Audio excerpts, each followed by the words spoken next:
Allez, salut à tous! Aujourd'hui, on va décortiquer l'histoire assez folle d'un outil qu'on utilise presque tous les jours, mais dont on ignore souvent le parcours. On parle bien sûr de Google Shopping. Et vous allez voir, son histoire est pleine de rebondissements. C'est parti!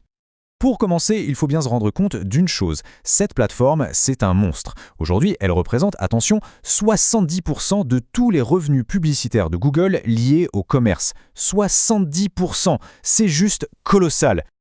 Mais ce qui est dingue, c'est que tout ça, ça a commencé avec un petit outil un peu bizarre et surtout complètement gratuit qui s'appelait Froogle.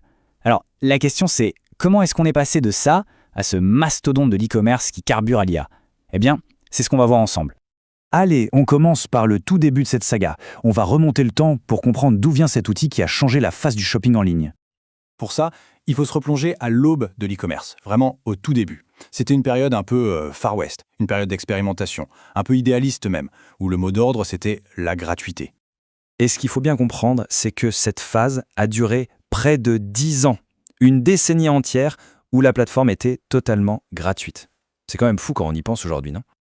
Et donc Froogle, c'était ça. Le nom est un petit jeu de mots sympa entre frugal et Google.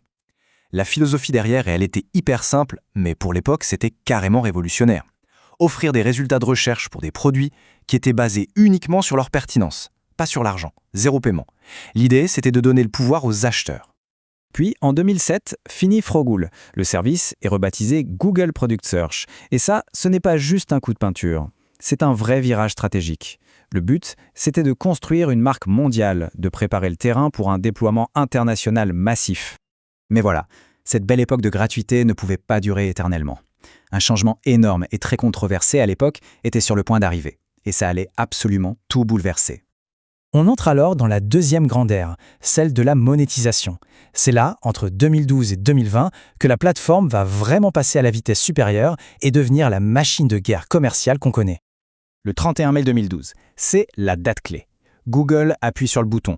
Le service change de nom pour Google Shopping et surtout, il devient un modèle 100% payant, basé sur des enchères. C'est la fin du jeu. La gratuité, c'est terminé. Pour beaucoup de petits e-commerçants, ça a été un vrai choc. Alors comment ça marche ce nouveau système? Eh bien c'est assez simple. Les marchands doivent maintenant payer pour chaque clic sur leur produit. C'est le fameux CPC. Et le classement des résultats? C'est un mélange entre le montant de l'enchère et la pertinence du produit. En clair, plus on paye, plus on a de chances d'être visible. Les règles du jeu venaient de changer radicalement. Et est-ce que ce pari est risqué à payer? Oh que oui, regardez un peu ces chiffres. Les publicités shopping ont littéralement cannibalisé les budgets pubs des annonceurs, représentant presque 75% de leurs dépenses face aux annonces textuelles classiques. C'est un succès phénoménal. Et ce virage vers le payant, ça a aussi été une véritable déclaration de guerre à un autre géant, Amazon.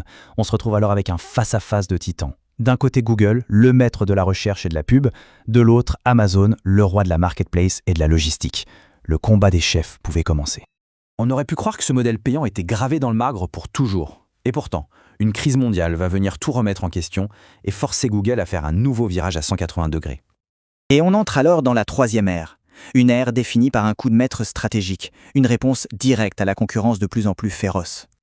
Avril 2020, le monde est à l'arrêt. Et là, Google sort une annonce que personne n'avait vu venir. Le retour des annonces gratuites sur Google Shopping. La logique derrière est simple mais brillante. Plus il y a de produits, plus il y a d'acheteurs. C'était présenté comme une aide pour les PME en difficulté, mais c'était aussi, et surtout, un tir direct contre Amazon. Et les résultats ne se sont pas fait attendre.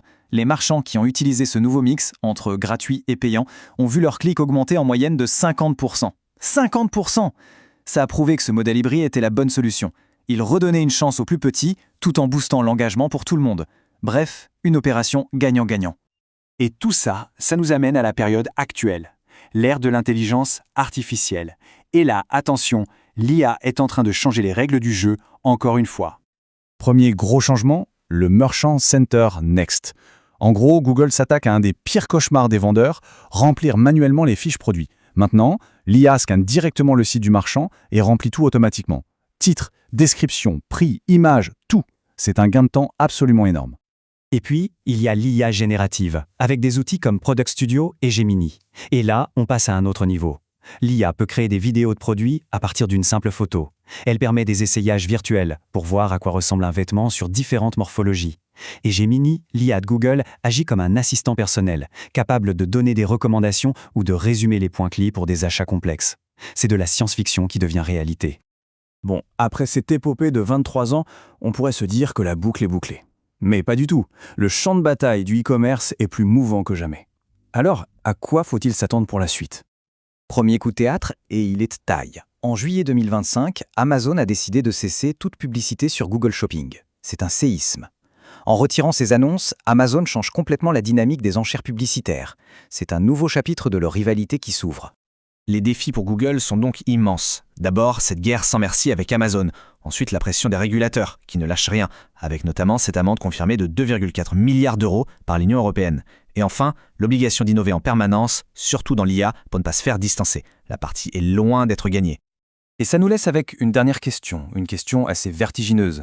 On est parti d'un simple comparateur de prix gratuit pour arriver à une intelligence artificielle qui nous guide, nous suggère et résume nos achats. Alors la vraie question, c'est au final, est-ce qu'on contrôle encore vraiment ce qu'on achète ? C'est une réflexion qui nous concerne tous.